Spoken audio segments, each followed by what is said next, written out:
Você já ouviu falar na Lei Magnitsky? O nome pode soar estranho, mas essa legislação poderosa tem colocado ditadores, oligarcas corruptos e violadores dos direitos humanos sob pressão em todo o mundo.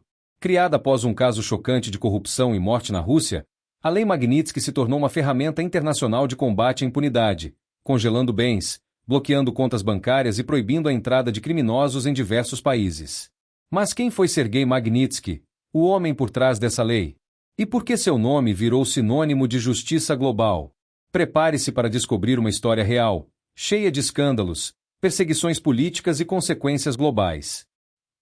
Pode parecer coisa de filme de conspiração, mas a chamada Lei Magnitsky, criada pelos Estados Unidos, tem poder real para bloquear bens, cartões, contas digitais e até o acesso a redes sociais. E tudo isso sem que a pessoa tenha sido condenada judicialmente. Essa legislação chamou atenção no Brasil recentemente, após o presidente americano Donald Trump anunciar sanções contra o ministro Alexandre de Moraes, do Supremo Tribunal Federal. Mas o que exatamente essa lei faz? E por que ela é tão poderosa? A lei surgiu em 2012, quando o então presidente Barack Obama decidiu reagir à morte de Sergei Magnitsky, um advogado russo que foi preso e torturado após denunciar corrupção no governo de Vladimir Putin.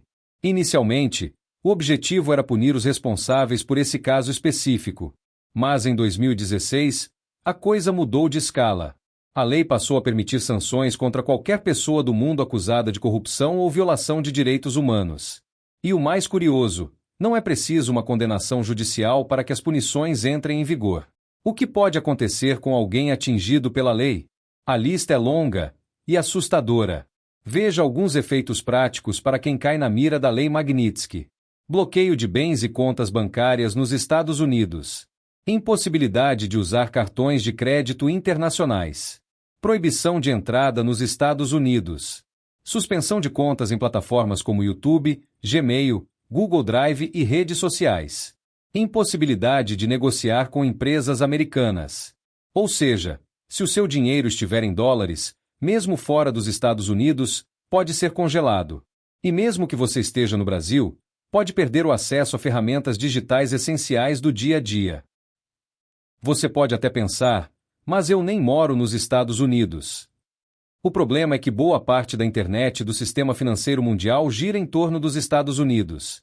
As maiores empresas de tecnologia do mundo, como Google, Apple, Meta e Amazon, têm sede lá.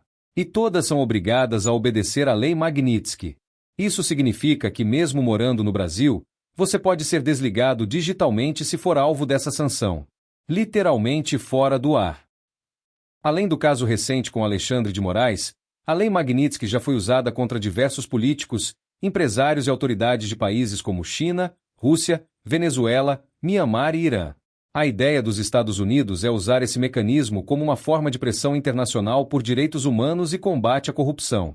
União Europeia e Reino Unido também criaram leis parecidas, o que aumenta ainda mais o alcance desse tipo de punição. A aplicação da Lei Magnitsky levanta debates sobre soberania, democracia e o poder de um único país impor sanções globais. E isso tudo sem julgamento, sem defesa, sem direito ao contraditório. Já imaginou viver em um mundo onde basta uma canetada para você sumir digitalmente? Essa é a nova fronteira da geopolítica, e pode impactar qualquer um, em qualquer lugar do planeta. A Lei Magnitsky é mais do que uma resposta a uma injustiça. É um símbolo da luta global por responsabilidade, transparência e justiça. E enquanto houver impunidade, ela continuará sendo necessária.